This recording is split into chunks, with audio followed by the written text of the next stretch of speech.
Next reaction is mixed aldol condensation. Mixed aldol condensation means in that reaction we have to take again two aldehyde molecules, but among them one should have alpha hydrogen and other should not have alpha hydrogen.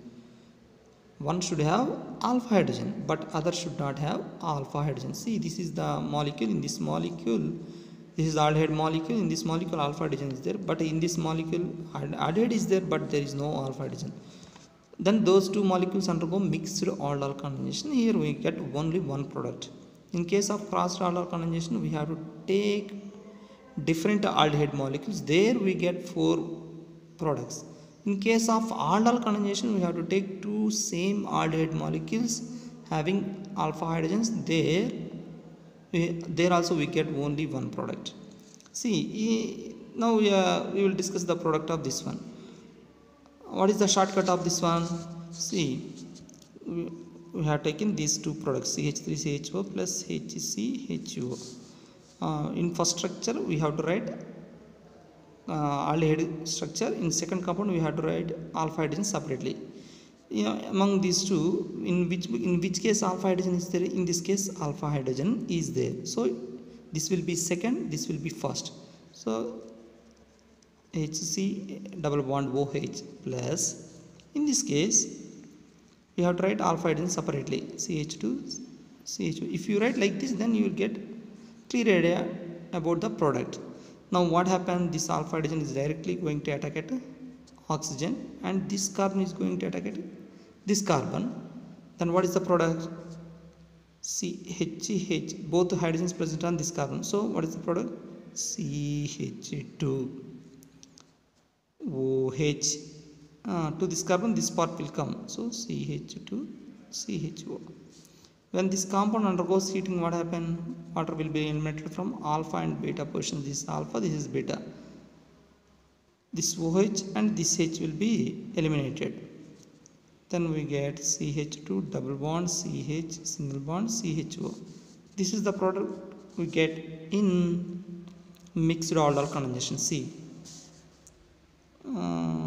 mixed aldol condensation, CH2 double bond CH single bond CHO, CH2 double bond CH single bond CHO.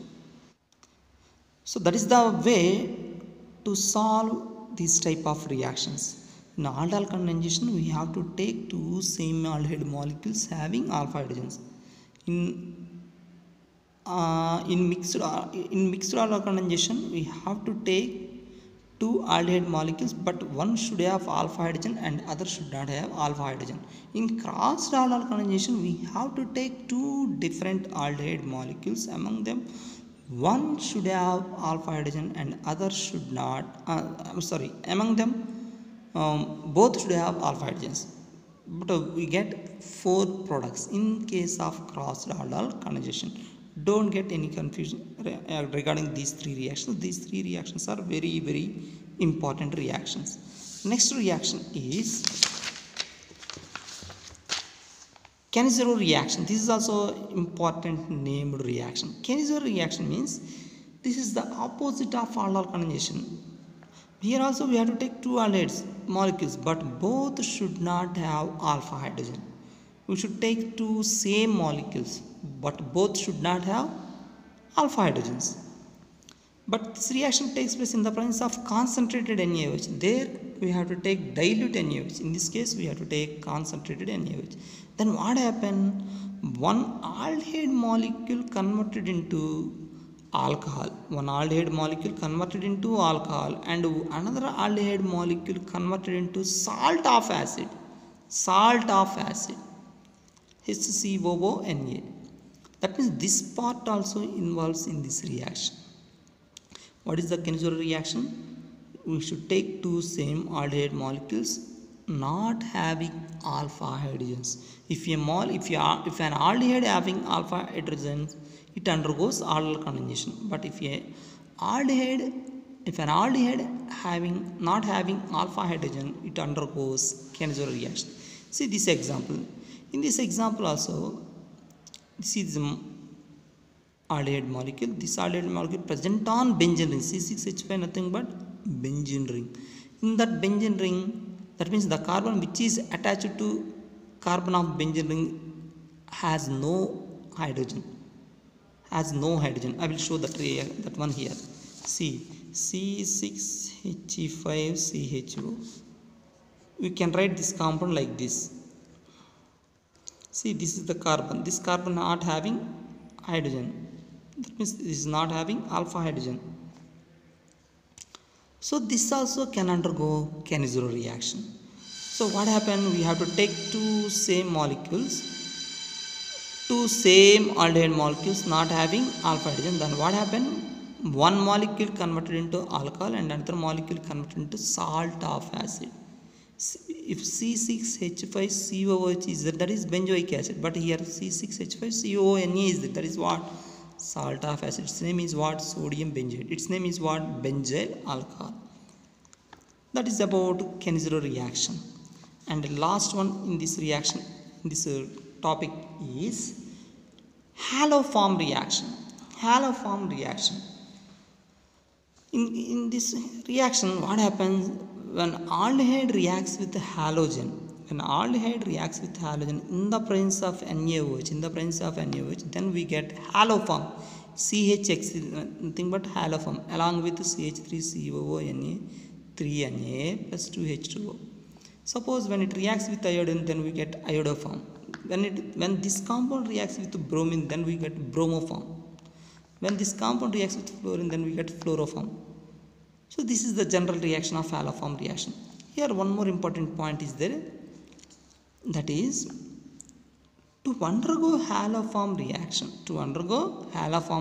compounds should contain CH3C double bond O group or CH3CHOH group. To undergo haloform reaction, compounds should contain CH3C double bond O group or CH3CHOH groups. See, in this compound CH3CHO group, CH3C double bond O is there. So it can react with halogen and NaOH, then it can form haloform. That is why it is said to be haloform reaction. Or a molecule should have this group, then that molecule also can form haloform. That is about haloform reaction. Next topic in this chapter is preparation of benzaldehyde, nothing but aromatic aldehyde. This is a simple topic, very few reactions are there. See, first preparation method is Rosenmund's reaction. Rosenmund's means when acetyl chloride or benzoyl chloride reacts with hydrogen in the presence of palladium barium sulfate quinoline, then reduction takes place. That means this bond will be broken by hydrogen. That means one hydrogen comes to this side, one hydrogen comes to this side, then we get this product. That is what? Benzaldehyde. That is one of the preparation method. Next method is Gattermann-Koch reaction. This is also one of the named reaction. Already this reaction came in preparation of aldehydes. This is also one of the named reaction. Gattermann-Koch. Gattermann reaction we got in aryl halides. This is Gattermann-Koch. That is also named reaction. This is also named reaction. Both are important. In this case, what happens when benzene reacts with carbon monoxide and HCl in the presence of anhydrous AlCl3? When benzene reacts with carbon monoxide and HCl in the presence of anhydrous AlCl3, then we get benzaldehyde. That means this CO is directly going to attack at this carbon. There that hydrogen is removed and again that hydrogen is attached with CO. I repeat that point. Listen carefully. This CO is directly going to attack at any carbon of benzene ring by removing hydrogen. Again that hydrogen is going to attach with CO. Then CO becomes CHO. Finally benzaldehyde will be formed. Next, Etard reaction. This is also named reaction. Etard reaction. When toluene reacts with chromyl chloride, CrO2, Cl2, nothing but chromyl chloride in the presence of CS2. Then we get chromium complex. This is chromium complex. When this chromium complex reacts with water, then this bond will be broken. Finally, we get benzaldehyde. When toluene reacts with chromyl chloride in the presence of CS2, then we get chromium complex. This is unstable. When it undergoes hydrolysis, finally we get benzaldehyde. benzaldehyde. So this is about preparation methods of benzaldehyde. Next, there are some more points regarding this one. That is, why aliphatic aldehydes is more reactive towards nucleophilic addition reaction than aromatic aldehydes. That is the one of the important one mark question. Aliphatic aldehydes are more reactive compared to aromatic aldehydes regarding nucleophilic addition reactions. Why? In aromatic aldehydes, what happens? Partial double bond character is present between carbon and halogen. Between carbon and benzene ring. Hence, it is not easily undergo nucleophilic addition reaction. And we can say one more point. Here, partial double bond is present between carbon and benzene ring, so that it is not easily undergo nucleophilic addition. And one more point. To undergo nucleophilic addition, what happens? Nucleophile should come here. But this is bulky group, which one? Benzene. Automatically some repulsions are there. That is also one of the reason. One reason is what? Partial double bond character between carbon and benzene ring. One more reason is what? Steric hindrance. Nothing but repulsions between bulky groups. Because of that one, nucleophilic reactions takes place easily in case of aliphatic aldehydes. But in case of aliphatic aldehydes, partial double bond is absent, hence it readily undergoes nucleophilic addition reactions. Next one, distinguish tests for aldehydes and ketones. Distinguish tests. Distinguish test means how to identify aldehydes and ketones by chemical methods, nothing but in laboratory.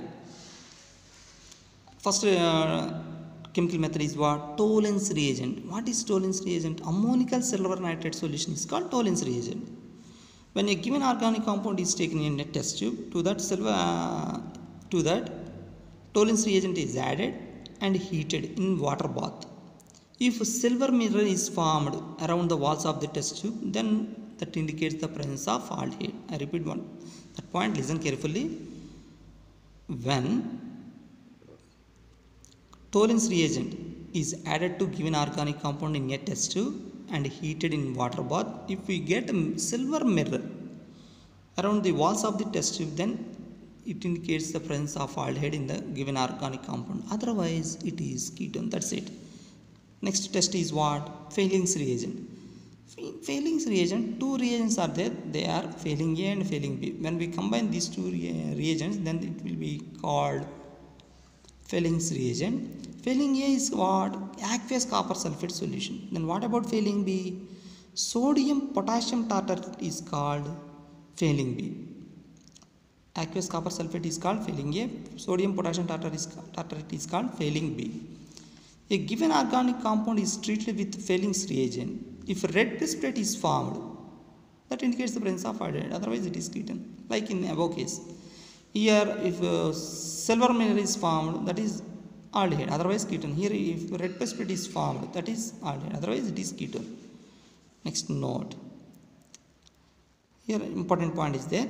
That is, ketones are more polar than aldehydes due to presence of more number of alkyl groups. Hence, boiling point of ketones is slightly more than aldehydes.